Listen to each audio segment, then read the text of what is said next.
4 esquinas. Llegué a Jojocotlán en 2014 con una hielera reciclada convertida en caja para veladoras y una cubeta anaranjada que olía a cempasúchil, a gasolina y a tierra mojada.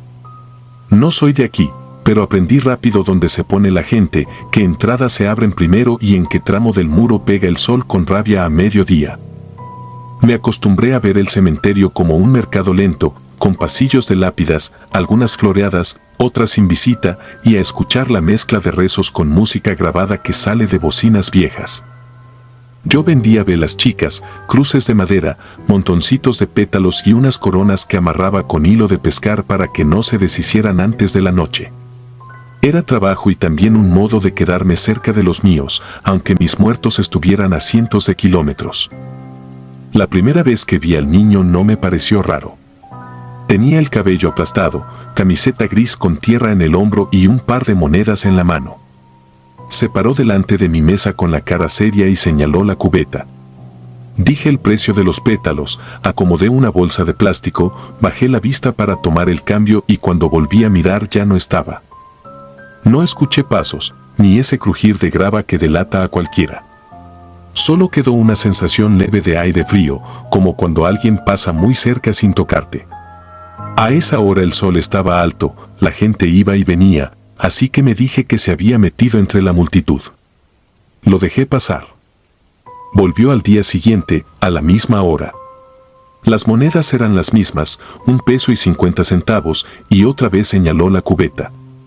No hablaba, pero no era mudo, lo noté en el modo en que apretaba y soltaba la mandíbula, como si se contuviera. Le iba a dar los pétalos sin cobrarle, no por lástima, más bien por costumbre de hacer un gesto en estas fechas, cuando uno se siente observado por los que ya no están. Apreté la bolsa, la extendí y otra vez se esfumó. Esta vez me asomé por el costado de la lona, le pedí a la señora de junto que me cuidara tantito el puesto y caminé hasta la esquina donde guardan las carretillas. Nada. Ni rastro. Pero en el piso, entre el polvo y las colillas, vi 4 motitas de naranja formando un cuadrado, como las esquinas de una cama bien tendida.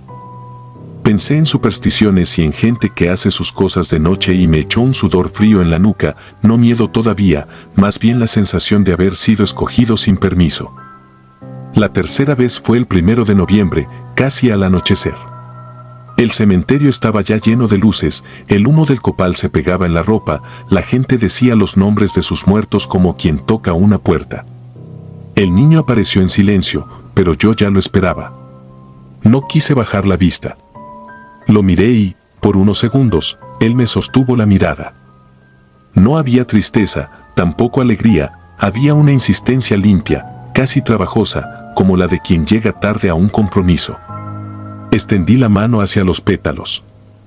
No alcancé a tocarlos porque una ráfaga de aire levantó el olor a flor y tierra mojada, y lo vi moverse, no corrió, no caminó, se deslizó por entre la gente, cruzó frente a un altar, entró por un pasillo de nichos, dobló hacia la parte vieja donde la hierba crece entre las losas.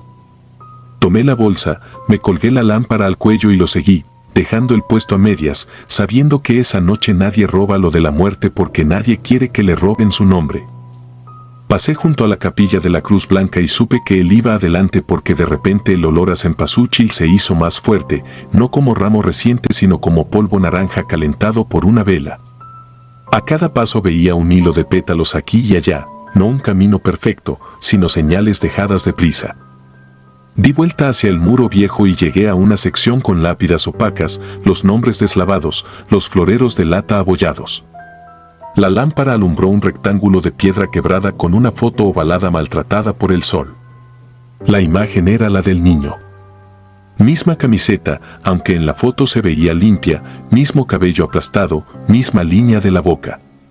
Las fechas no coincidían con su rostro, decía que había muerto en 2001. Hice cuenta sin querer, pensé en la edad que yo tenía ese año, en lo que estaba haciendo cuando él se quedó aquí. No me atreví a hablar. Había aprendido a no meter palabras en donde la tierra ya dijo lo suyo. Me arrodillé, limpié con la mano la tierra pegada a las esquinas de la lápida y puse un pequeño montoncito de pétalos en cada esquina, con cuidado, como si cada naranja fuera una pieza necesaria, sin dejar huecos. El viento se calmó y la noche se volvió muy audible. Escuché el roce seco de las coronas de plástico, el zumbido bajo de las veladoras, un murmullo de fondo que no llegaba a formar nombres. El niño no estaba ahí, pero había una presencia leve a mi izquierda, como cuando alguien se sienta sin hacer ruido. Saqué un vasito de vidrio, lo llené con agua de la botella que cargo para las velas y remojé un poco los pétalos para que no volaran. Encendí una vela corta, la más simple, y la puse al ras del suelo. La flama no titubeó, creció apenas y luego se sostuvo como si la estuvieran cuidando. Entonces sentí una mano fría en el dorso de la mía, no un toque, una permanencia. No fue agradable ni doloroso, fue una confirmación. Me quedé un rato arrodillado, sintiendo el piso bajo la rodilla y el olor a flor mezclado con el de las bardas viejas. En algún momento una mariposa nocturna vino y se posó en el borde de la foto, abrió y cerró las alas como si ventilara un secreto. Cerré los ojos, no para rezar, sino para acordarme de mi propia gente, de sus caras en sepia, de la voz de mi abuela diciendo que cada ofrenda es una forma de que el camino no se olvide. Cuando los abrí, la vela seguía igual, la mariposa se había ido y los pétalos parecían acomodados de un modo que yo no había dejado, como si alguien hubiera pasado la mano desde adentro. Me levanté despacio. No sentí miedo, pero sí el peso de algo que te escoge y luego se queda contigo. Regresé a mi puesto con el cuello húmedo por el sudor. Apreté los nudos de la lona, empecé a contar lo vendido, y la señora de junto me dijo que un niño se había asomado por mis cosas. No quiso comprar, solo miró. Fingí normalidad y me callé. Esa noche dormí poco y mal. El olor a cempasúchil estaba en mi cuarto, no fuerte, apenas insinuado, como un recuerdo que no se deja olvidar. Al día siguiente, temprano, una mujer con las manos manchadas de pintura me buscó. Traía una bolsa con una foto envuelta en periódico. Me preguntó si era yo quien había dejado flores en las esquinas de un lugar muy al fondo, del lado donde el muro ya se viene abajo.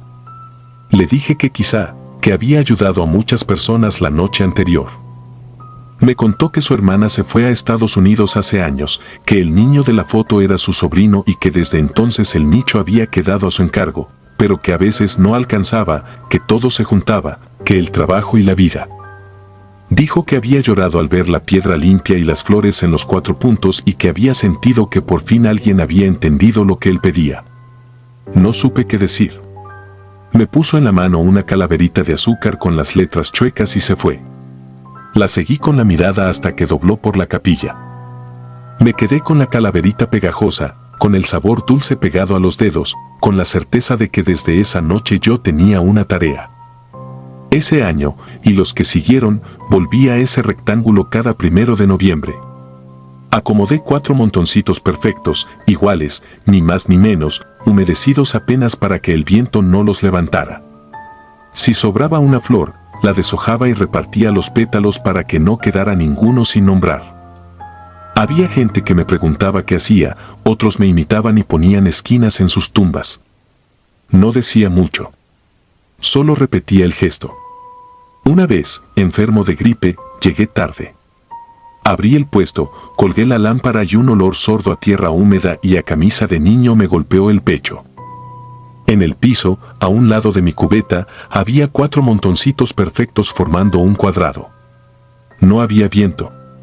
No había gente. Cerré, caminé hasta el fondo con la cubeta y dejé las 4 esquinas en su lugar.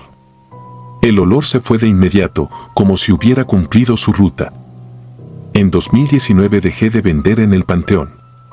Me fui a trabajar a una panadería que entrega pan de muerto a varios barrios.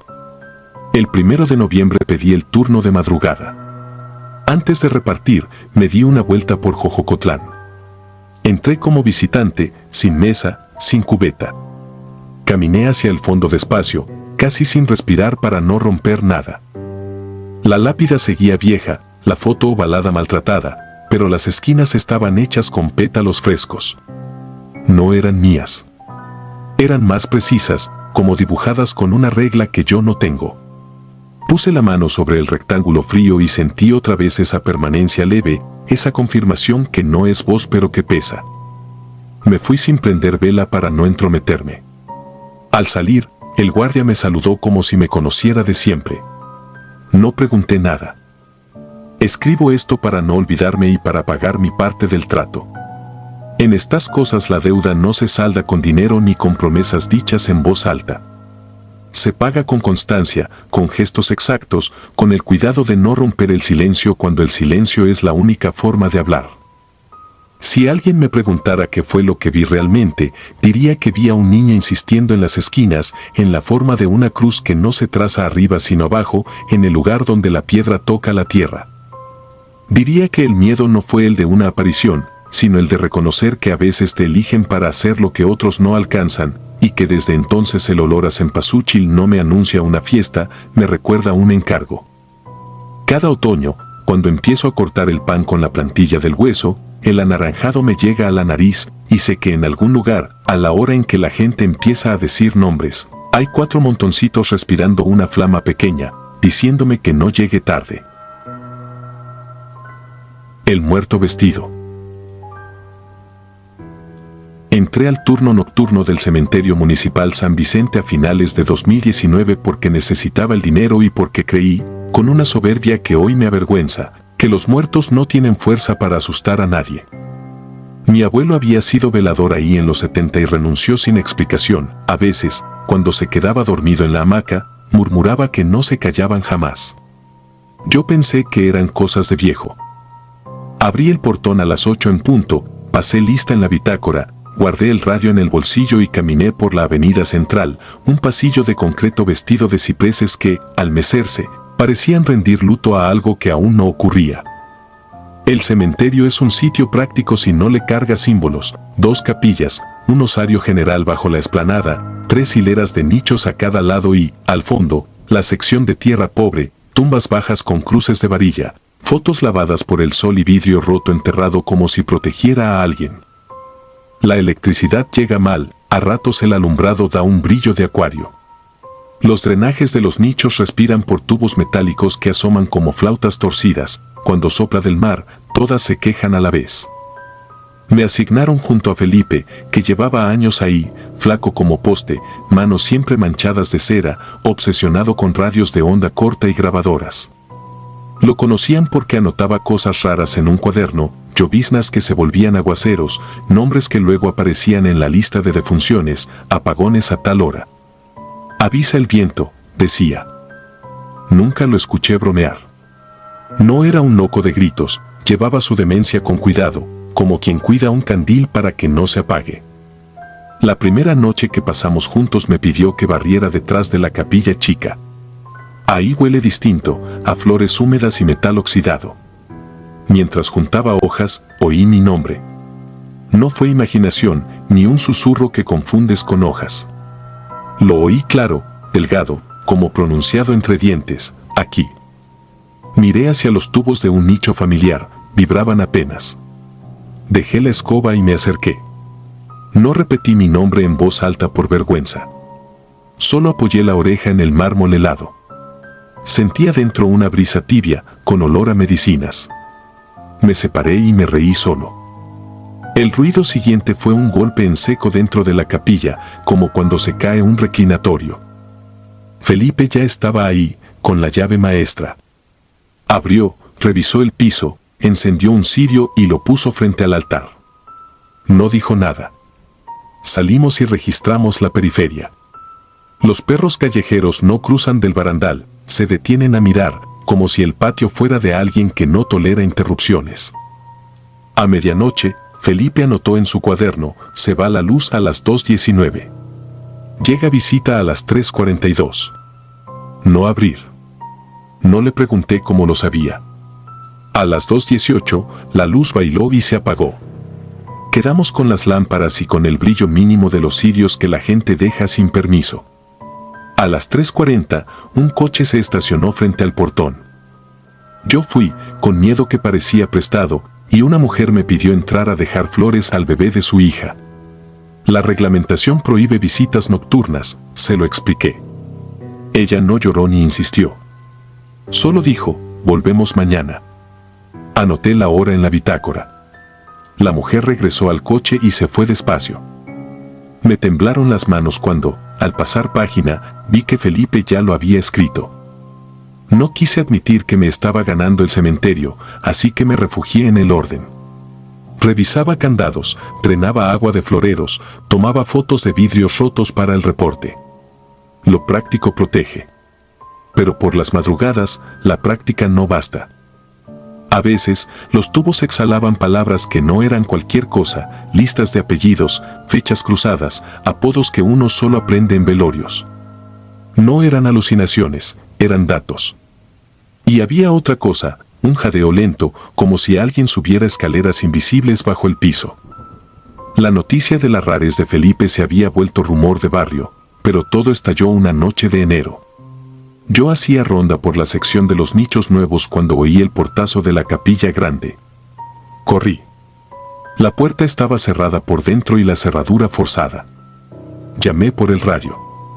Nadie respondió, el supervisor se había quedado sin señal.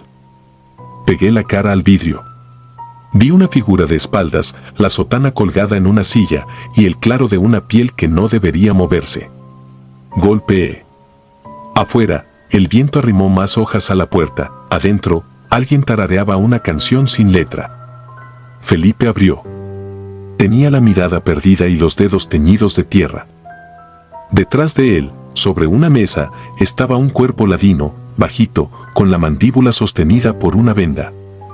Alguien lo había vestido con traje, camisa almidonada y una corbata de rayas azules. El traje era el de Felipe, reconocí el parche del municipio en la bolsa. Lo que me paralizó no fue el cuerpo, sino la sensación de que llegaba tarde a una conversación que no me incluía. El olor a formol se mezclaba con un tufo dulce, el de lo que ya está más allá de la descomposición y que uno solo acepta en palabras porque verlo es otra cosa. Felipe movía la boca con cuidado, como al escuchar por teléfono. No estaba rezando. Respondía preguntas. Llamé a la policía.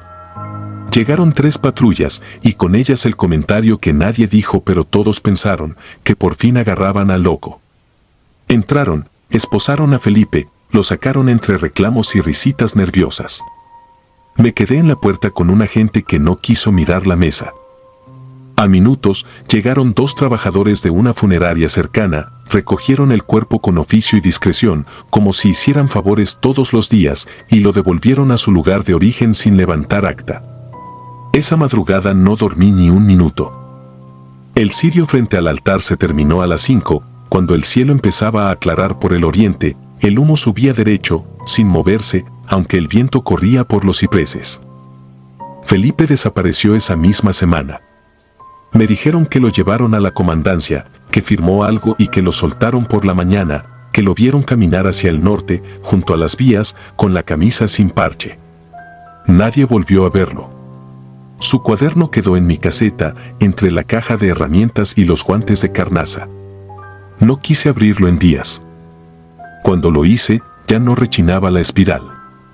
Adentro había páginas con fechas y pequeñas marcas junto a apellidos, a veces 2 líneas en diagonal como un tachón que no tacha, otras una cruz sin nombre. En algunas hojas, 3 palabras repetidas con una caligrafía paciente, no abrir. Todavía. Ahí empezaron a hablarme en serio. Mi abuelo estuvo 2 noches apareciéndose en mis insomnios como un recuerdo afilado, su espalda grande, su voz firme para todo y temblorosa cuando me pidió, un día, que jamás me quedara solo en el cementerio cuando negara. Yo nunca le di importancia a esa palabra. Negar es algo que hace la gente. No sabía que el cementerio también niega, que dice no a los silencios y desparrama sonidos por debajo de la piedra. Esa semana, a las 3:13 todas las madrugadas, el osario breve junto a la explanada soltó un aire tibio con olor a hospital viejo y me llamó de nuevo. Bajé con la lámpara. La tronera estaba cerrada con candado, pero del respiradero salía un hilo de vapor. Apagué la lámpara por instinto. Oí mi nombre y, de inmediato, la voz de mi abuelo, idéntica, diciendo una frase que él usaba cuando arreglaba radios: no metas manos si no sabes de dónde viene la corriente. Regresé a la caseta con un zumbido en las sienes. Abrí el cuaderno de Felipe y copié una de sus manías: prohibirme abrir. Escribí no bajar en la página del día. Me duró la voluntad hasta que empezó la lluvia. Cuando el agua corre por las lápidas, arrastra cosas. Ese viernes, una hilera de rosarios, 10 en total, bajó desde los nichos viejos hasta la rejilla del osario y se quedó atrancada allí como si alguien los hubiera empujado desde dentro. Uno de esos rosarios no era de plástico, era de hueso pulido. Lo reconocí porque mi abuelo tenía uno igual cuando trabajaba ahí. Lo dejé donde estaba. La última noche ocurrió lo que no quiero adornar, el coro. Así le digo porque no tengo otro término y porque entiendo, por fin, porque mi abuelo no se reponía del sueño. Los tubos exhalaron voces juntas, a distintas alturas, sin pelearse por la salida, como si supieran que no caben todas a la vez. Unas pedían agua, otras, la hora, las más, repetían nombres. Entre ellas, muy clara, se coló una que no había escuchado nunca, mi voz. Dije mi nombre desde abajo, con mi timbre, solo un poco más hueco. Y después, con ese mismo timbre, pregunté si ya estaba listo. Respondí que no. La otra voz dijo todavía. No me dio miedo en el sentido clásico, me dio un pudor sucio, como el de quien entra sin permiso a un cuarto y oye lo que no debería. Comprendí que Felipe no vestía muertos por capricho, necesitaba un cuerpo para que lo oyeran afuera. Comprendí que la desaparición no es irse, es dejar que te nombren hasta que ocupa tu lugar tu propia voz desde otro lado. Cerré el cuaderno. Fui a la oficina. Entregué las llaves y la bitácora con una nota breve, renuncio. No expliqué. No habría sabido. Desde entonces, los ruidos de tubería en mi casa me parecen conversación, los elevadores me susurran apodos de gente que no conozco, los radios de los camiones me devuelven ecos que esperan respuesta. Pienso en el traje de Felipe y en el parche del municipio cosido en la bolsa, pienso en el cuerpo vestido que tenía su misma talla, pienso en lo fácil que fue para todos creer que el loco se largó por las vías. A veces sueño con el portón y con la mujer que quería entrar a las 3:42, con el humo del cirio subiendo recto aunque el viento fuera otro. Y, sobre todo, con un consejo que ya no es consejo, sino destino, no abrir, todavía. No lo he hecho, y no pienso hacerlo. Porque sé, con la certeza que te eriza, que el día que baje habrá un traje de mi talla esperándome sobre la mesa. Y alguien, con mi voz, preguntando si ya estoy listo. Las 4 del umbral. Acepté el turno nocturno en el Panteón Antiguo de San Rafael a finales de 2019. No era mi primer trabajo de velador, pero sí el primero rodeado de nombres y fechas. Mi garita quedaba junto al portón de hierro, una lámpara de sodio que chisporroteaba, un manojo de llaves que pesaba como un animal y una libreta para anotar los rondines. Con los días aprendí el inventario de ruidos normales, metal que se enfría, madera que respira, perros que ladran a trenes que ya no pasan. Lo normal casi siempre llega con un olor que no pertenece a los vivos. Aquella noche la humedad subía desde los cipreses. A la 1:47, en mi segundo recorrido, vi a 4 mujeres vestidas de negro frente al portón. Mantillas sobre la cabeza, bolsas de mandado en el brazo, la quietud de quien espera sin prisa. Hice seña para que regresaran de día. No respondieron. Bajé la mirada para apuntar la hora en la libreta y, cuando la levanté, ya no estaban. No las vi cruzar la calle ni doblar la esquina. Simplemente dejaron de estar ahí, como si alguien hubiera cambiado de página. 10 minutos después comenzó el maullido. Al principio era viento confundido, luego fue un silbato idéntico repitiéndose a intervalos. Me asomé entre las rejas, 4 gatos negros pegados a la banqueta, quietos, mirándome. Los ojos se encendían por momentos de un rojo extraño, reflejo de un semáforo lejano. Gatos en panteón no sorprenden, pero nunca había visto 4, tan juntos y ordenados, como si esperaran una señal. A las 2:12 un golpe seco retumbó en el cuadro sur. Llevé la lámpara y la macana. El aire cambió y me llegó un olor pequeño y feroz, tierra removida hace poco, huevo rancio, hierbas pisadas.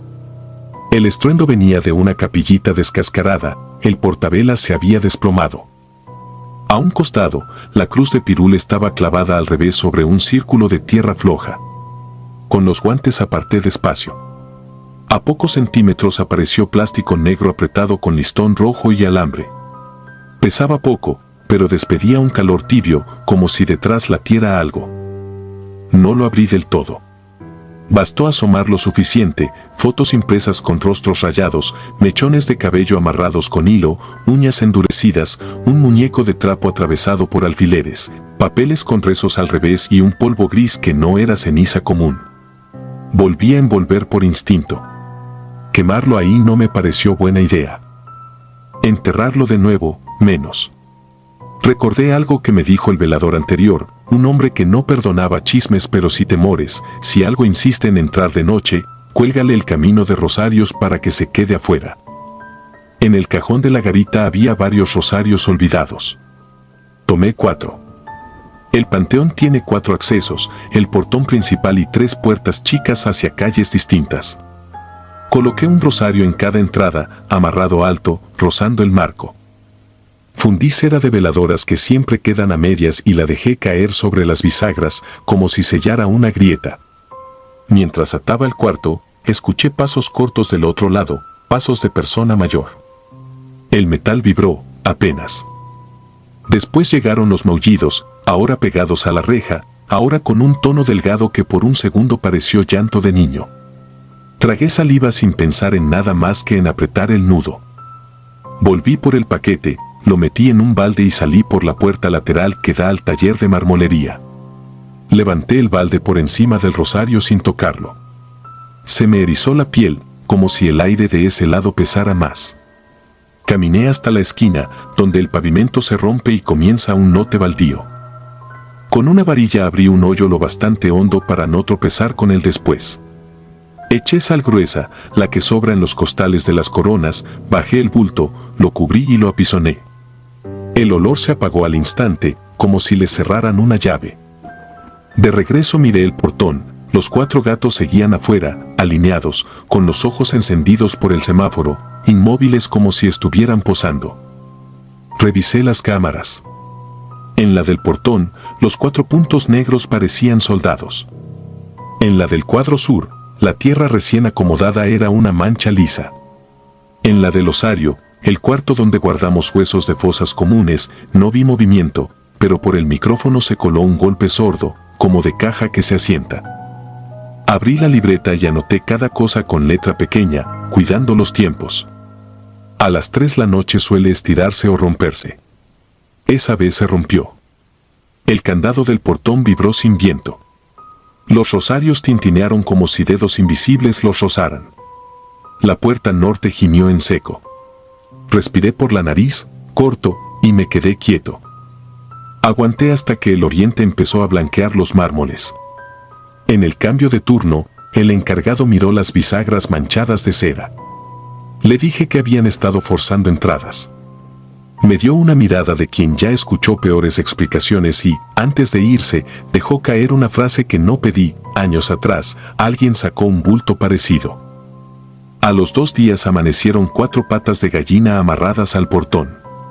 No contesté. La costumbre también es una forma de defensa.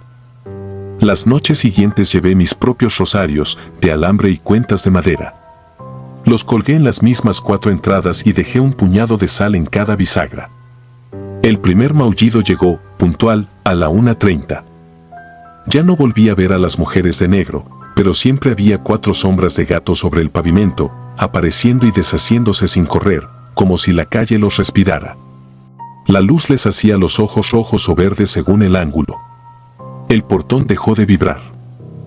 La capillita del cuadro sur amaneció limpia durante una semana, como si alguien la hubiera sacudido con cuidado y, al mismo tiempo, no quisiera tocarla.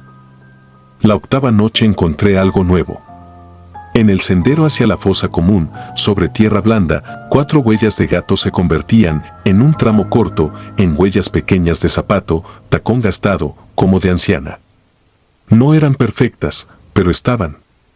La lógica intentó pararse de puntas, buscar una explicación: suela de niño, travesura, broma. No tomé foto. No quise. Al pasar por el osario, la puerta estaba entornada y, adentro, sobre una caja, 4 velas apagadas formaban una cruz. Nadie entra ahí sin llave. Todas mis llaves estaban colgando de mi cinturón. Esa madrugada dejé la libreta abierta sobre el escritorio para anotar en cuanto oyera algo. En el margen, sin pensarlo, dibujé 4 puntitos. Uno por cada entrada. A la primera vibración marcaría con una cruz el punto correcto. A la 2:58, el punto norte recibió la cruz. A las 3:11, el este. El resto de la noche se quedó mudo, con ese silencio apretado que deja zumbando los oídos. No me gusta la palabra bruja. Aprieta las cosas y las vuelve cuento. Prefiero pensar que hay gente que sabe administrar la oscuridad y que a veces la derrama donde no corresponde. Aquella noche entendí que el bulto que saqué no era la puerta, apenas la cuña. Desde entonces, debajo del parte de cada ronda repito el dibujo de los 4 puntitos y dejo un grano de sal en cada bisagra. Hay turnos en los que los 4 puntos se quedan limpios. Otros, en los que uno tiembla y los demás aprenden a no contestar. A finales de diciembre me cambiaron a la mañana. En mi última madrugada hice lo de siempre, revisé puertas, toqué rosarios, raspé cera seca.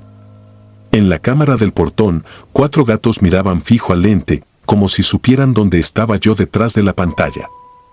No tenían los ojos rojos ni verdes, solo ojos de animal que entiende una línea que no debe cruzar. Afuera, sobre la banqueta, 4 hojas de pirul frescas formaban un rombo perfecto. Apunté la hora. Apagué la luz de la garita para ver el amanecer reflejado en la herrería. Por primera vez en semanas, la reja no vibró. Desde entonces, cuando paso por cementerios ajenos, miro si cuelgan rosarios en todas las entradas. No es adorno ni descuido. A veces es lo único que sostiene el umbral, el hilo delgado que separa este lado de quienes saben entrar sin que suenen las llaves. Y si una noche escuchan maullidos repetidos con la paciencia de un reloj, no busquen el gato, cuenten cuántos son. Si son 4, sigan de largo, aunque crean que no creen en nada. Yo tampoco creía. Ahora solo dejo que la sal haga su trabajo y dibujo mis 4 puntos. Debajo, una cruz en el que tiembla. Con eso me alcanza para entender que hay puertas que se quedan cerradas no por miedo, sino porque alguien tiene que sostenerlas. Yo lo hice un tiempo.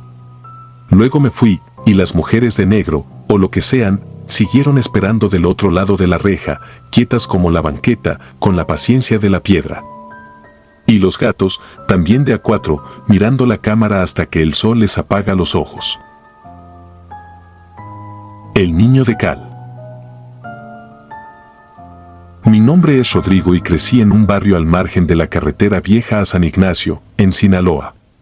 Nuestra casa era la última de la cuadra y pegaba a un lote cercado que todos llamaban el Antiguo, un hueco de tierra apretada, con mezquites retorcidos y cruces de hierro que ya nadie visitaba. Mi madre decía que antes de 1940 ese lugar había sido un cementerio pequeño, que después trasladaron al otro lado del pueblo. En el lote quedaban tumbas olvidadas, placas sin fecha, pedazos de losa gris. La malla ciclónica tenía huecos por donde se metían gatos, iguanas y niños valientes o tontos. Yo tenía 10 años en 1999 y, como todos los niños, me creía invencible. También teníamos un perro, un criollo café con una campanita en el collar que tintineaba cada vez que corría. Lo llamábamos Mico. Me acompañaba a todas partes, incluso cuando por curiosidad pegaba la cara a la malla para mirar hacia adentro del lote. Nunca cruzábamos. El aire de ese lado olía distinto. No era solo tierra y maleza, había un fondo de humedad vieja, como la que sale de las bodegas cerradas. A veces el viento traía un frío breve que se quedaba pegado en la piel. Fue una tarde de julio, de esas en las que el calor se suspende y de pronto una nube oscura tapa el sol. Mi madre podaba una bugambilia y mi padre llegaba del taller con las manos tiznadas. Mico jugaba a morder una pelota. Yo estaba en la banqueta, agarrando la pelota con la punta del tenis para que él la intentara jalar. El tintineo del collar iba y venía como un pensamiento. Todo era normal hasta que la pelota rodó hacia la zanja que corría pegada a la malla. Mico fue tras ella. No sé si fue la pelota o un sonido que yo no escuché, lo vi detenerse, alzar la cabeza y, de golpe, hundirse por un hueco de la malla hacia el lote del antiguo. El tintineo se perdió adentro. Grité el nombre del perro. Mi madre alzó la cara con tijeras de podar en la mano. Corrí hacia el hueco antes de que alguien me detuviera. El metal raspó mi camiseta y sentí que la sombra al otro lado era más densa. Di 2 pasos y el suelo cambió. La tierra estaba más compacta y había parches blanquecinos pegados al polvo, como si alguien hubiera derramado calorías. A mi izquierda, una cruz oxidada, torcida por el viento. Más allá, una plancha de cemento cuarteada con una placa sin letras.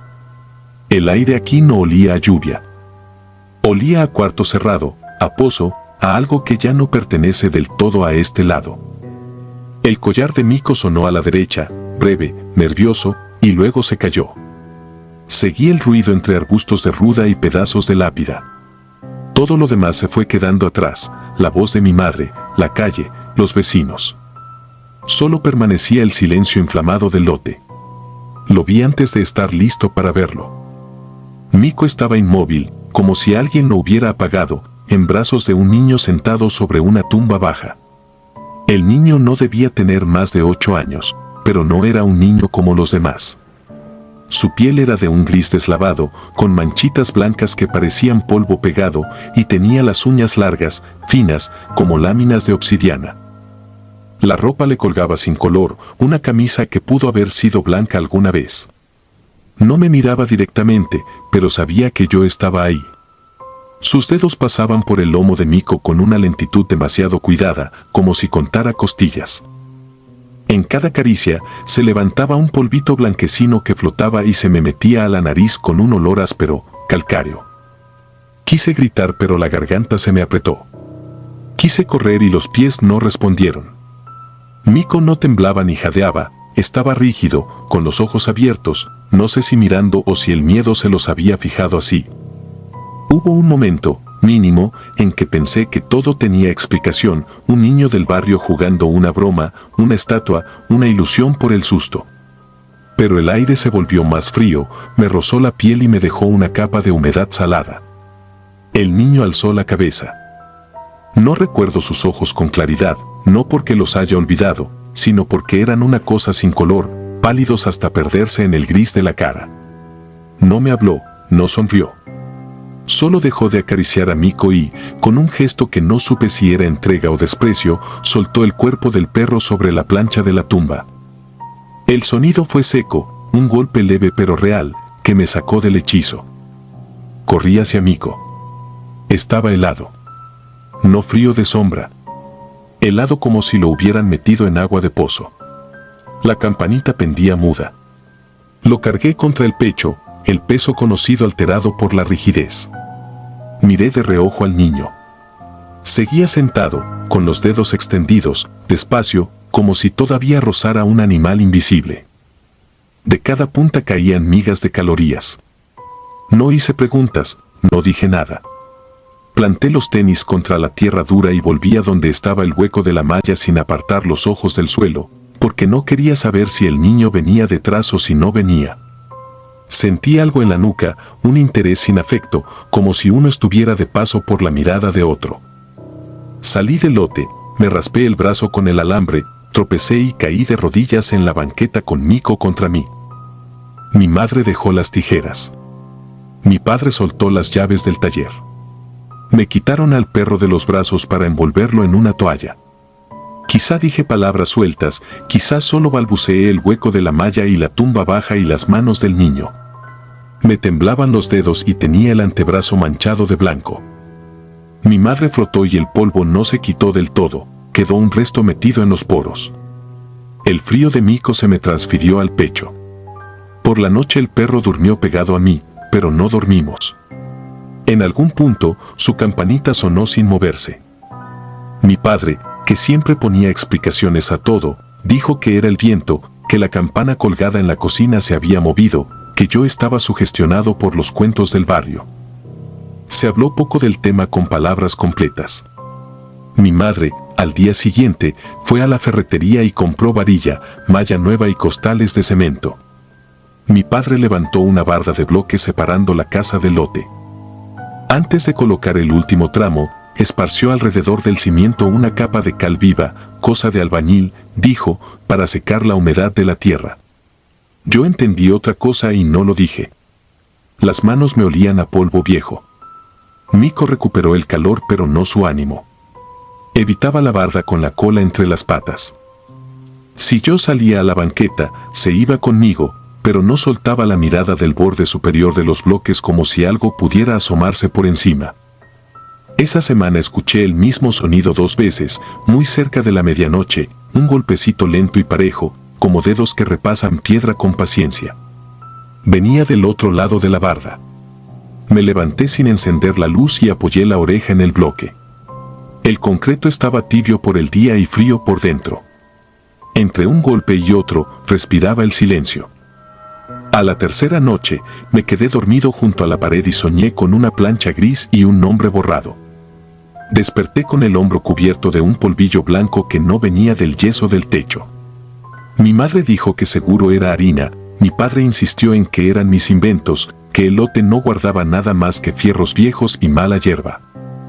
Un hombre del barrio, jubilado de la obra municipal, le dijo a mi madre en tono casual que antes de trasladar los restos al cementerio nuevo habían tenido problemas con las tumbas sin registro, sobre todo de niños que morían en epidemias. La costumbre había sido cubrir los cuerpos con cal para acelerar la descomposición y contener los olores. No había actas completas. El lote se quedó con sus cruces y su olvido, y nadie quiso cargar con la responsabilidad de limpiar hasta el último pedazo de tierra. Al final, lo cercaron. En los mapas locales ni siquiera aparecía como panteón. Era un predio municipal no destinado. Pasaron meses y luego años. Yo crecí con un atajo implícito para todo, como si la ciudad tuviera un pedazo borrado de mi mapa personal. Nunca volví a entrar al lote. De tarde en tarde, al barrer el patio, encontraba pegado a la barda un rastro de dedos hacia arriba, marcados en polvo blanco. No eran dedos claros, no eran pruebas para nadie, pero yo los veía. Un día quedó sobre la ventana de mi cuarto la campanita de mico, separada del collar, con un brillo opaco y el mismo olor de cal humedecida. Dejé de colgar cosas en el alféizar. Me mudé a Mazatlán cuando cumplí 20. Estudié y trabajé. Si me tocaba pasar cerca de un panteón, cambiaba de banqueta. Si una calle se ladeaba hacia un muro viejo con cruces detrás, daba vuelta antes. Nunca dije que tenía miedo. Decía que era flojera, prisa, sed. Regresaba a ver a mis padres los fines de semana. El lote seguía ahí, cada vez más tragado por los mezquites. La barda que mi padre levantó ya tenía fisuras, el sol y la lluvia la habían castigado, y el polvillo blanco se hacía más visible cuando caía la tarde. Mico vivió muchos años. Nunca volvió a jugar como antes. Cuando murió, lo enterramos en el patio bajo el limonero. Hicimos lo que se hace en casa humilde, rezar corto, cruz de varilla, una piedra para que los gatos no rascaran. No quise pensar en el otro lado del muro. El último capítulo de esta historia es sencillo y no lo cambia nada. Volví al barrio para ayudar a mi madre a arreglar papeles después de la muerte de mi padre. Era enero y el aire cortaba. Un albañil amigo de la familia vino a remozar la barda. Picó los bloques sueltos, tiró una hilera y dejó a la vista, por primera vez en años, un hueco directo al lote. No era grande, apenas para asomarse. La maleza cubría casi todo. Las cruces parecían sombras enredadas en espinas. Donde yo recordaba la tumba baja había, sin embargo, un rectángulo más limpio, como si alguien hubiera despejado esa plancha y la hubiera dejado a la intemperie. Me agaché sin querer y miré más tiempo del necesario. En el borde del rectángulo, sobre el cemento cuarteado, había marcas pequeñas, repetidas, como de dedos que tocaron y retiraron, tocaron y retiraron. No eran huellas frescas. Eran ese tipo de marcas que el tiempo vuelve parte del material. No había nada más. Tampoco hacía falta. Tapamos el hueco esa misma tarde. Mi madre me pidió que, por fin, vendiéramos la casa. La ciudad había crecido y a nadie le importaba un lote viejo ni su historia olvidada. Al poner el último bloque, el albañil se limpió las manos y dejó sobre la cubeta un rastro blanco. El viento se lo llevó. Yo respiré hondo y el olor áspero me mordió la garganta. Entendí que uno no necesita ver mucho para saber que algo existe. A veces basta el frío detenido, el polvo que no quiere quitarse y el ritmo de unos dedos contra una piedra que ya no tiene nombre. No cuento esto para asustar a nadie. Lo escribo para que, si alguien conoce ese tipo de lotes, los mire de lejos y con respeto. En mi mapa todavía hay un vacío que bordeo sin pensarlo. Sigo evitando las bardas que dan a Campos Santos y no sé si es superstición o prudencia. Lo único que sé es que aquel día de julio, cuando el cielo se puso pesado y mi perro cruzó por el hueco de la malla, vi algo que no se parece a un cuento ni a una sombra. Era un niño de cal sentado en su tumba, cuidando lo que la ciudad decidió olvidar. Y desde entonces, cada vez que escucho una campanita en alguna parte, no pienso en fiesta ni en misa. Pienso en dedos grises repasando un gnomo tibio que se enfría. Y cambio de banqueta. Noche de cascos. No me gustaban los bailes junto al panteón, pero aquel sábado de 2004 acepté porque me tocó manejar la camioneta del sonido. Éramos pocos y la feria del pueblo apenas daba para pagar gasolina y refrescos. El templete lo armaron frente a la barda del Panteón Municipal de San Jerónimo, un rectángulo de paredes encaladas que, de día, parecía chico y ordenado, y de noche, con la luz amarilla de los postes, se agrandaba como si adentro hubiera más terreno del que se ve desde afuera. Empezamos tarde y terminamos casi a las 3. Quedé de regresar unas extensiones que se habían quedado en la cerca de atrás, cerca del portón lateral que usan los dolientes cuando hay velorios. A esa hora ya no había música ni gritos, solo viento y papeles pegados a las tumbas recientes. Me crucé la explanada con la sensación conocida de que el piso se hunde un poquito donde uno pisa.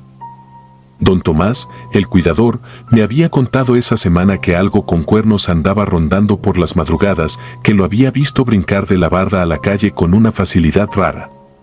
Lo dijo medio en broma, pero traía raspaduras en los antebrazos y con la camisa abierta se le veían los pelos erizados. Una res chiquilla que se mete a buscar flores, le escuché y se rió de su propia ocurrencia como para quitarle peso. Yo me reí también, más por compromiso que por gusto. En la puerta lateral, me fijé que la cadena la sostenía un crucifijo de madera amarrado con un hilo de palma, de esos que bendicen el Domingo de Ramos. Era un arreglo simple, pero se notaba intencional. Saqué las extensiones de la reja, las enrollé como pude y entonces escuché que alguien chasqueó la lengua, una llamada corta desde adentro. Me pegué a las barras y vi una sombra pegada a la capilla chica, junto a los mausoleos de cantera. No me dio miedo al principio, solo curiosidad por ver quién se había quedado. La sombra aflojó y apareció una mujer joven con rebozo. No la había visto en el baile, creí que sería de los velorios de esa tarde. Tenía las manos agarradas a los barrotes como si estuvieran fríos. «Por favor, ¿me abres?», dijo sin alzar la voz. Contesté que esperara. Revisé la cadena y el crucifijo. El hilo de palma estaba apretado, pero con paciencia se podía soltar. No cargaba herramientas, así que usé la llave de la camioneta para hacer palanca. Mientras metía la punta, sentí que el crucifijo vibraba, como si tuviera un insecto atrapado adentro. La madera olía a algo viejo, a humo de cirio. En cuanto se dio, el frío me subió por el antebrazo, de los nudillos al codo. No era el aire de la madrugada, era un frío distinto, como cuando uno abre un congelador y se le pega la piel al metal. Acomodé la cadena, quité el crucifijo y el portón hizo ese sonido de fierro mal aceitado. La mujer se hizo a un lado como si no tuviera fuerzas para levantarse. Me acerqué para ofrecerle la mano y cuando la tocó, la noté rígida. Pesaba más de lo que su cuerpo dejaba ver. Tiré y al incorporarla, el rebozo se movió y la falda se levantó un poco. Lo que vi primero fue la sombra alargada en la pared, no el pie. La sombra era alta, más alta que el portón. Luego escuché el golpe hueco en el cemento, un cascarazo, seco, como madera contra piedra. Me quedé con la mano suspendida. No era un zapato. Eran cascos. No de caballo, sino de cabra, divididos, brillando como si acabaran de salir del agua. Me dije que podía ser una bota con adorno, un disfraz, un juego de los muchachos, cualquier cosa. Quise voltear a ver su cara, y el rebozo me devolvió un óvalo de tela donde solo se dibujaba la sombra de algo que no eran peines ni trenzas. La mujer se enderezó de golpe y al hacerlo ganó tamaño, como si la espalda le creciera un tramo más. El rebozo crujió en la costura de la nuca. Dos puntas oscuras empujaron la tela por arriba, la formaron y la deshicieron.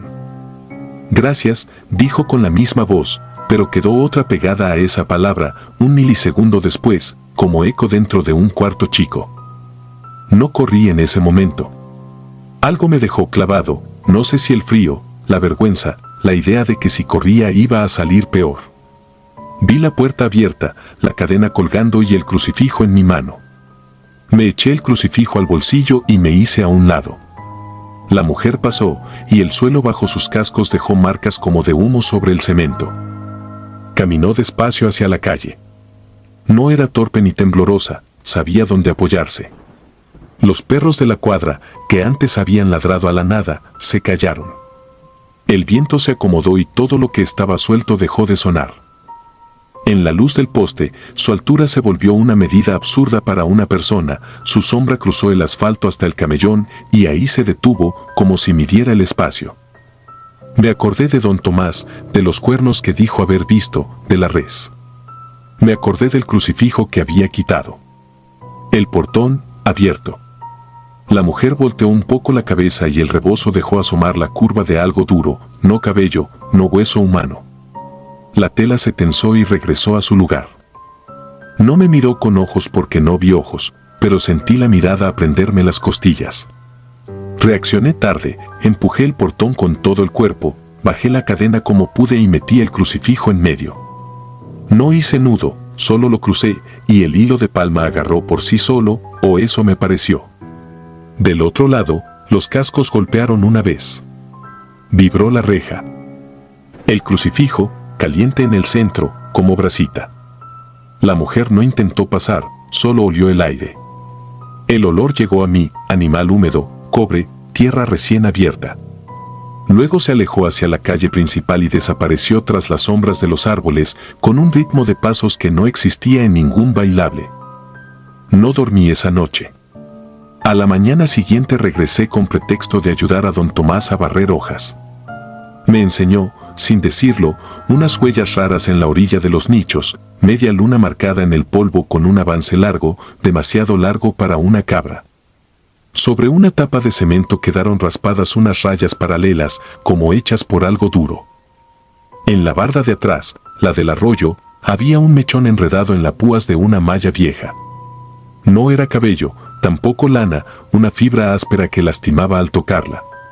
Don Tomás no quiso hablar mucho del tema. Le temblaba el párpado izquierdo. A media vuelta me soltó que la cadena del portón la había dejado más apretada y que el crucifijo debía quedar siempre al centro. También dijo que eso de la res no era chiste, que mejor se pusieran más cruces en la barda, en las esquinas. Se corrió la voz, como se corre todo en pueblo. Esa tarde, hombres y mujeres se repartieron tablas y clavos. Tallamos cruces toscas, las bendijeron rápido con agua que olía a albahaca y las fuimos plantando a lo largo del muro, clavadas al reboque con taquetes y fe. Yo me quedé al último con don Tomás para cubrir la parte del arroyo, donde la barda deja un filo que cualquiera con piernas ágiles puede brincar. El sol se fue y nos ganó la noche. El viento del cauce traía un silbido bajo. Dejamos una cruz grande clavada junto a la brecha y otra, más pequeña, en el borde del portón lateral, sobre la cadena. A las 3:20, como si alguien hubiera marcado la hora adentro, se escuchó el primer casco. El sonido llegó de la calle que baja del cerro, golpe por golpe, midiendo las losas. No se confundía con botas ni tacones. Era un golpe hueco, con un eco que se pegaba a la pared como una risa apagada. Don Tomás, que tenía años ahí, apretó el mango de su pala. No me dijo nada. Yo tampoco. La sombra se dibujó antes que el cuerpo, Alta, pasada de la altura del poste, el rebozo desigual, como si el viento se metiera desde dentro. Se acercó al portón. Se detuvo frente al crucifijo. Se oyó un resoplido. El hilo de palma vibró. El hierro gimió como si lo torcieran desde adentro. Nada se dio. La sombra se movió hacia la barda del arroyo. Y ahí entendí, donde la cruz era grande, la sombra no tocaba, donde no había cruz, el borde la dejaba pasar en seco, con la facilidad de quien ha aprendido el camino. Corrimos a tapar la brecha con otra cruz. Mientras clavábamos, sentí un peso del otro lado, un empuje que no venía de mi imaginación, un empuje que apretaba el aire y hacía que el martillo diera más corto. La cruz se sostuvo y del otro lado el golpe cambió de ritmo, como un animal molesto rascando tierra con desesperación. El olor regresó. Detrás del rebozo, un ruido de dientes. Un chasquido en el silencio. No nos habló, no ladró, no se lamentó. Se quedó ahí un rato que no supe medir, y luego los cascos se fueron por donde vinieron, perdiéndose arriba de la loma, atrás de las últimas casas. Desde esa noche, las cosas cambiaron. No volvió a haber baile junto al panteón, movieron el templete a la cancha.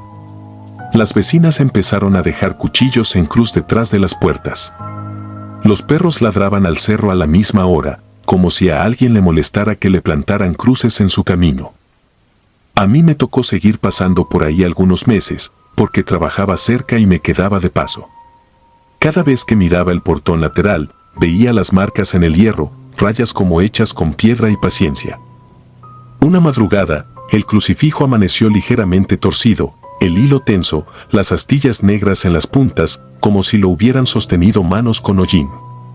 Lo acomodé con cuidado, sin meter los dedos entre la cadena y las barras. Me fui del pueblo al año siguiente. Regresé a visitar a la familia en noviembre y volví a pasar por el panteón, por gusto y por deuda. Las cruces seguían ahí, nuevas y viejas, unas caídas, otras de metal soldado por los albañiles más devotos.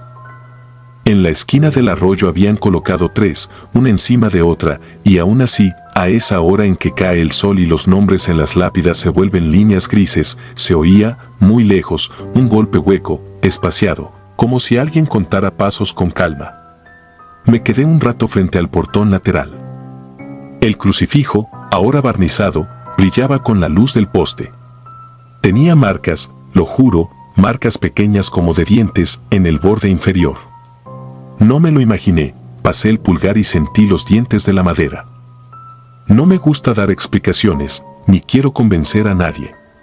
Yo quité un crucifijo de una cadena esa noche. Yo abrí un portón que alguien había cerrado con intención. Yo escuché cascos donde no había que escucharlos. Puse cruces en una barda y noté, con los días, que donde faltaba una la tierra amanecía revuelta. No me sobran religiones, me sobra memoria. Si llegas a un lugar donde hay una cadena con un crucifijo cuidando la entrada, no le busques 3 pies al diablo. Deja las cosas como están. Y si un rebozo, de madrugada, te pide un favor detrás de las barras del panteón, hazte a un lado, respira hondo, y recuerda que hay cosas que se quedan del lado de adentro por algo. Yo aprendí la lección con las manos entumidas, con el olor de cobre clavado en la nariz, con el golpeteo que aún escucho algunas noches en las paredes del cuarto, aunque viva en otra ciudad y otro clima. Los cascos no se olvidan. Y el portón, desde que lo volví a cerrar, sigue apareciendo en mis sueños, apenas abierto lo suficiente para dejar pasar una sombra con rebozo que no necesita ojos para mirarme. Procesión 323.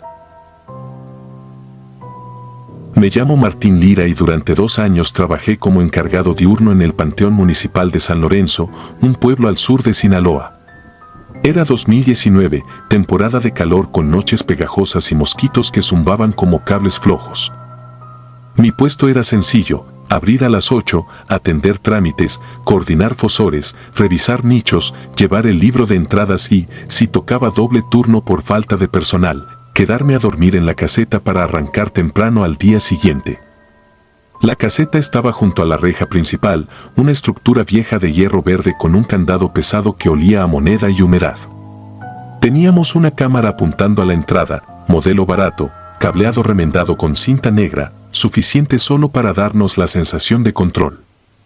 La primera noche que decidí quedarme no pasó nada. El foco del pórtico vibraba con un zumbido eléctrico, los perros del barrio ladraron hasta agotarse, la caseta se calentó como horno y yo sudé sobre un colchón inflable que perdía aire lentamente. En la madrugada me levanté a respirar en la banca, conté luciérnagas que parecían cenizas, intenté dormir otra vez. Desperté con los primeros trinos y con la certeza de que el panteón de día no era distinto del panteón de noche, solo más silencioso.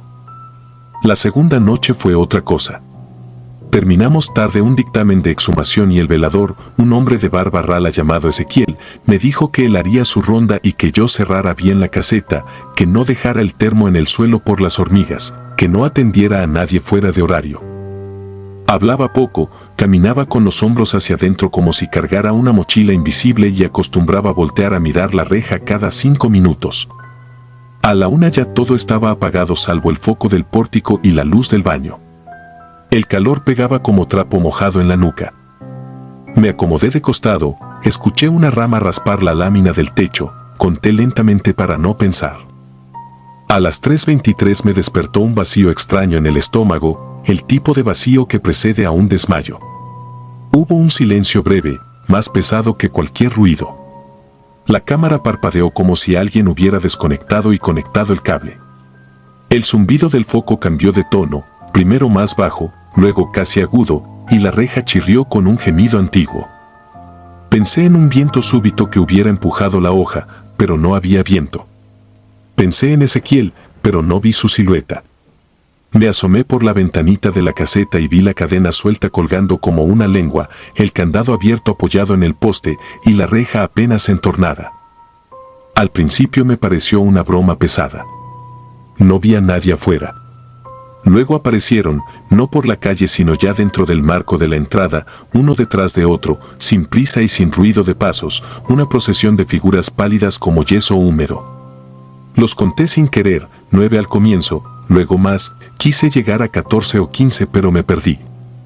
No llevaban flores ni velas ni cruces, no llevaban nada, eran cuerpos con la ropa pegada al cuerpo como si hubieran salido de una lluvia fría, caminando con un ritmo que no era de gente despierta. Lo peor eran los rostros, cansados, inclinados, con piel afilada en la nariz y en los pómulos y unas cavidades donde debían estar los ojos, no negras, no huecas del todo, sino lisas como si alguien hubiera tapado los ojos con un guante de piel. No miraban porque no podían, y aún así daban la impresión de estar atentos a algo que yo no alcanzaba. Quise gritar y no salió nada. Quise abrir la reja desde dentro y no pude mover las manos. Ellos siguieron entrando con una calma que no pertenecía a esa hora. Uno rozó la banca y la banca no se movió. Otro pasó tan cerca del poste que esperaba escuchar el golpe, pero no golpeó. Atravesaban el espacio con una precisión limpia, como agua que encuentra la pendiente exacta. Yo pensé que estaba soñando y me pellizqué hasta sacarme una lágrima. Uno de los últimos se detuvo frente a la caseta, tan cerca que pude ver un hilillo de tierra adherido a la comisura de su boca y sentí detrás de esa piel lisa que tapaba los ojos un esfuerzo inútil por abrirlos. Me desmayé o algo parecido, más que negro fue un apagón con zumbido.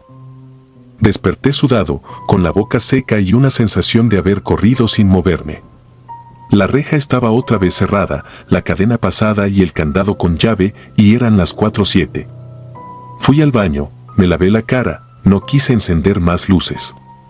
Ezequiel apareció a las 4:30, sudado a pesar del fresco, con la camisa pegada en las axilas y los puños. No me preguntó si había dormido. Yo no le conté nada en ese momento. Abrimos a las 8, nadie se quejó, nadie notó mi temblor inútil cuando firmé 2 recibos. Al mediodía, cuando el sol partía el suelo, me animé a revisar la cámara. La pantalla congelaba a las 3:21 con la reja cerrada y retomaba a las 4:02 con la reja cerrada. El tramo del medio estaba perdido, un vacío que solo mostraba nieve digital y un reloj detenido en 3:23. Ezequiel, que nunca se metía con la cámara, pasó detrás de mí, miró la pantalla 2 segundos y siguió caminando sin decir nada. Por la tarde, mientras barría hojas de un pasillo entre mausoleos, me alcanzó y con su voz opaca, sin adornos, dijo lo único que yo necesitaba para entender que no lo había soñado. Dijo que a esa hora se abre. Dijo que él se oculta hasta las 4. Dijo que no todos pasan cada noche, que hay turnos que se respetan, que abrir es un deber, no un capricho. No elaboró más. La tercera noche no quise quedarme. Me fui a casa con la excusa de una jaqueca. La cabeza me punzó igual, pero en mi cama el techo no chillaba y la puerta no miraba a un camposanto. Aún así, a las 3:20 estaba despierto mirando la pantalla del celular. Cuando el reloj marcó las 3:23 sentí otra vez ese vacío en el estómago, como si la hora tuviera peso y ese peso pudiera alcanzarme lejos. Me levanté, caminé a la cocina, bebí agua. No dormí hasta el amanecer. Regresé al panteón al día siguiente. Ezequiel no estaba. Lo supe porque su taza de peltre seguía limpia y porque la reja tenía un rastro de polvo removido a la altura del candado, como cuando uno la abre con cuidado para que no se note. El libro de entradas mostraba su letra, apretada, anotando la noche sin incidentes. Me tocó otra vez quedarme por un fallecimiento tardío. Quise decir que no, pero faltaba gente y la administradora me pidió el favor. Llevé un rosario viejo que había encontrado en el cajón de mi madre, no por fe sino por inercia. Cerré como se debía, revisé 2 veces el candado, desconecté la cámara para reconectar y asegurarme de que grabara, coloqué el rosario en la bolsa por fuera de la camisa. A las 2:30 empecé a sentir los latidos en la garganta. A las 3 prendí el foco del baño sin ir al baño. A las 3:19 me senté en la banca para fingir que no esperaba. A las 3:23 la cadena vibró una sola vez, sorda, y después quedó inmóvil. El candado giró con un clic que no hice yo. El aire en la caseta bajó de golpe 2 grados, una frescura breve, como la que entra al abrir un refrigerador vacío. La reja se abrió lo justo para dejar pasar a uno. No vi a Ezequiel. No vi a nadie vivo. Vi la primera figura cruzar, más pequeña que las de la noche anterior, tal vez una mujer, tal vez un hombre bajo, con los hombros caídos y la cabeza hacia un lado como si escuchara algo del interior. Detrás vinieron 5 más. Me concentré en los pasos, quería escuchar pasos, pero solo escuché mi respiración y el zumbido del foco. Cuando una de las figuras pasó frente a la caseta, la pantalla de la cámara se apagó y volvió en blanco. No sé en qué momento empecé a rezar en silencio, no recuerdo las palabras, solo la cadencia mecánica. Las figuras doblaron hacia el pasillo central, ese que lleva al osario general, y se perdieron entre las sombras de 2 cipreses. No tocaron nada. No levantaron polvo. No cambiaron el aire, salvo por ese frío breve. A las 4 exactas la reja se cerró sola. La cadena se acomodó con la facilidad de una mano experta. El candado volvió a su lugar como pieza calibrada. El foco dejó de zumbar con ese tono agudo y regresó a su ronroneo habitual. No me desmayé. Me quedé sentado y, por primera vez desde que trabajo en cementerios, lloré en seco, con la boca apretada y los ojos ardiendo, sin ruido. A las 6 llegaron los primeros deudos del día, con café en vasos de unicel y flores en cubetas, y el mundo retomó su ritmo como si nada. Ezequiel apareció a media mañana, traía los ojos rojos como si hubiera llorado él también o como si no hubiera dormido. Me miró apenas, tocó la reja con 2 dedos, siguió su ronda. No renuncié de inmediato. Terminé la semana, fui a misa sin fe, me senté frente al mar a escuchar la espuma, compré un candado nuevo que jamás sustituí porque supe que no serviría, traté de convencerme de que todo tenía una explicación. La cámara, la cadena, el aire, la hora, la sugestión. Me duró poco. El cuerpo no es tonto y reconoce la verdad aunque uno la disfrace. Presenté mi renuncia un lunes, devolví las llaves, dejé mi nombre en el libro por última vez. Ezequiel no estaba. Quise despedirme, pero no lo encontré. La administradora no preguntó por qué me iba, quizás lo supo a su manera. Ahora vivo a 10 kilómetros del panteón. Trabajo de otra cosa, aún me despierto algunas noches con esa caída en el estómago, y siempre a la misma hora, 3:23. No necesito mirar el reloj para saberlo. Evito pasar por la calle del Camposanto, evito mirar rejas viejas, evito los espejos en la madrugada porque el reflejo devuelve más cansancio que el que llevo. Cuando alguien me cuenta una historia de almas o de apariciones, no discuto. No trato de convencer a nadie. Solo recuerdo el frío breve, el silencio pesado, la exactitud con que una cadena puede obedecer una hora, y el modo en que un rostro sin ojos puede parecer atento sin mirar. No sé a quién le abre Ezequiel cada noche. No sé cómo empezó esa costumbre ni quién la ordenó. Sé que la reja se abre, que alguien pasa, que a las 4 todo vuelve a su sitio, y que hay cosas en este mundo que solo piden eso, un gesto, un mínimo de respeto, un espacio de entrada. Y que a mí me tocó verlo una vez sin buscarlo, y con eso me basta para no dormir tranquilo. Si disfrutas de los relatos, te invitamos a apoyarnos con un like y un comentario, ya que eso nos ayuda muchísimo. Además, si aún no estás suscrito o suscrita, te animamos a formar parte de la comunidad del terror. Muchas gracias por escucharnos y por tu apoyo.